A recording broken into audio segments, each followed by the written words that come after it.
Was the Roman Republic democratic? By Tabitha Javier, and my position is that it was not democratic. Now document A from Polybus, the three elements of constitution was the consuls. Right? They led, armies and, spent money. They had absolute authority in running the military and fighting wars.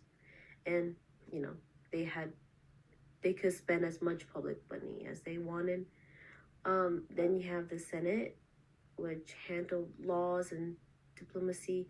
They handle the crimes requiring investigation and sending diplomats to foreign countries to make peace or proclaim war. That was also, their business. That was also what they did.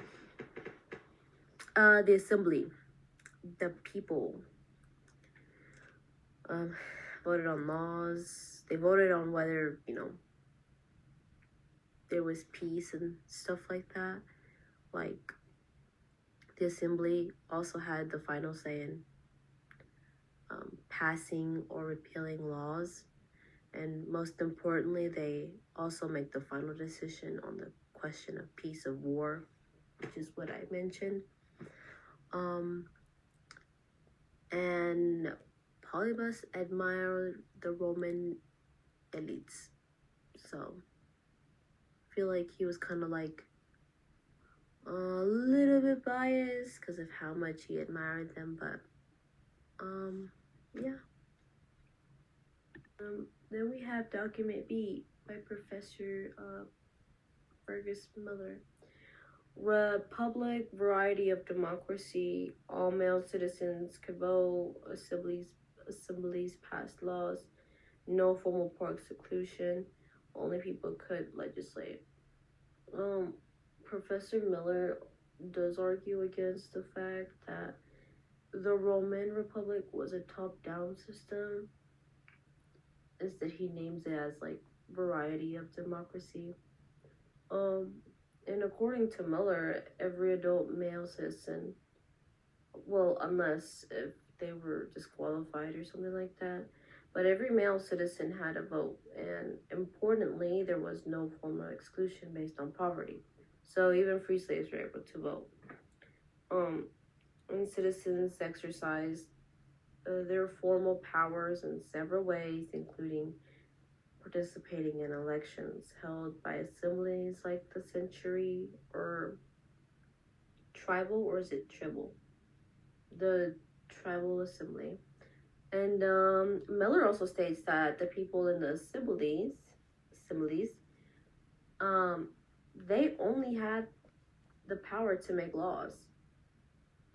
So proposals for laws could only be introduced by elected magistrates, but the final legislative power was exclusively with the assemblies. So Miller sees this exclusive right of the assemblies to pass legislation as the strongest reason. So he labels them as the Roman Republic. He labels the Roman Republic as a democracy. Then we have document C by Professor Alan Ward. His document really was the one where it was like, this is not a democracy. Like, no. Voting only happened in Rome. Travel was too costly for many people. Only 2% of people voted. 2, voters lacked proposal power. Magistrates controlled options. So you're telling me only 2% of people voted, and it wasn't fair, because like he said in his document, like that was one of the what's it called, barriers. Like it was one of the things that was like kind of getting in the way, because that voting only had to be conducted in Rome, and for the people that could afford it, they could travel, but obviously not too many people could if it's only 2%.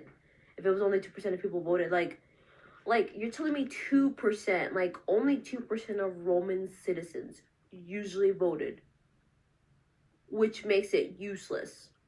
You cannot, okay, a system where only 2% of citizens participated in voting cannot reasonably be called a democracy, right? I didn't think so. So, his document really was like, this is not democracy. And that's actually really crazy though. That's actually really crazy because it's not fair. That's not fair. But that's my take on it. That's what I have to say about it. So in conclusion, the Roman Republic was not a true democracy. Voting was hard. Ordinary Romans lacked access. Senate held real control. People couldn't propose laws, and Republic was unequal and exclusive. But I mean, there was some evidence where the Republic was democratic or had democratic elements. Like Polybus, okay? He describes the assemblies as having the most important part in the Constitution. Okay, it was the people in the assemblies who granted office through elections and that had the final say in passing or not passing the laws. So they made the final decision on the question of peace or war, and those factors led Polybus to consider the Constitution potentially a democracy where the chief power was the people's. And then Professor Miller states that the Constitution of the Roman Republic made a variety of democracy, and he highlights that every adult male citizen had a vote with no formal exclusion of the poor, and even free slaves could vote. So he notes the formal power of citizens to participate in elections. But Miller's strongest argument for democracy is that the fact that people in the assemblies and they alone could legislate. So he considered the exclusive right of the assemblies to pass legislation as the strongest reason to characterize the republic as a democracy. So, but still, for me, it was not, because again, 2%. That's not fair. So only the richest and all of them had like the right to do because they could afford it. But for me, it was not a true democracy.